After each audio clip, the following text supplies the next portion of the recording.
If you can believe it, it's now been a week since the flooding first started here in Nebraska. Today, the governor gave the most recent news and some preliminary numbers on the amount of damage.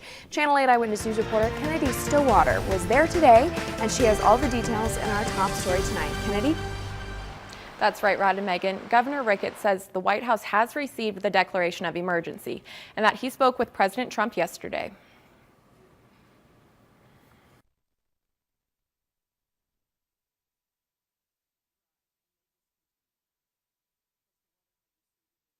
This is the most widespread natural disaster we've ever had in our state's history. 74 counties and 85 cities across Nebraska have declared an emergency. That's more than 75% of the state. As some of those waters have receded and others have risen, we can now say that almost 2,000 miles of highways have been impacted and closed at some point during this event. A look into some preliminary numbers of damage amounts: $449 million in infrastructure damage, $85 million to private homes and businesses, $400 million in cow-calf losses, and $440 million in crop losses. Tuesday night, the Federal Emergency Management Agency received a letter from Nebraska to declare a federal disaster declaration. There's a lot of emphasis on need and impact, and quite honestly, I think we're there, but that's a decision FEMA's going to have to make. While Vice President Mike Pence was in Nebraska on Tuesday, he and Governor Ricketts called President Trump.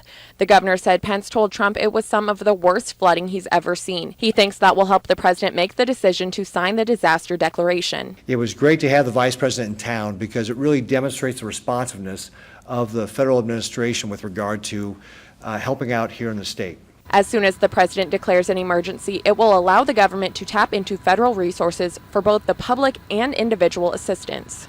We know where the biggest priorities are, where the traffic is, where the most economic impacts and benefits can be found, and we're trying to make those connections as quickly as possible. In the past 24 hours, nobody has needed rescued by the National Guard or Nebraska State Patrol. I think that's a very good sign. It signals that Nebraskans are taking very serious the risk about the dangers of entering the floodwaters and other places. NEMA will continue to operate the supplier code of conduct, but their watch center is open 24/7. The watch center is the initial point of contact for all the local officials. In some cases, we may not have an answer immediately, but we will track and identify those issues, and we'll run those through the various technical experts that we have on hand to push that information out when we have the opportunity.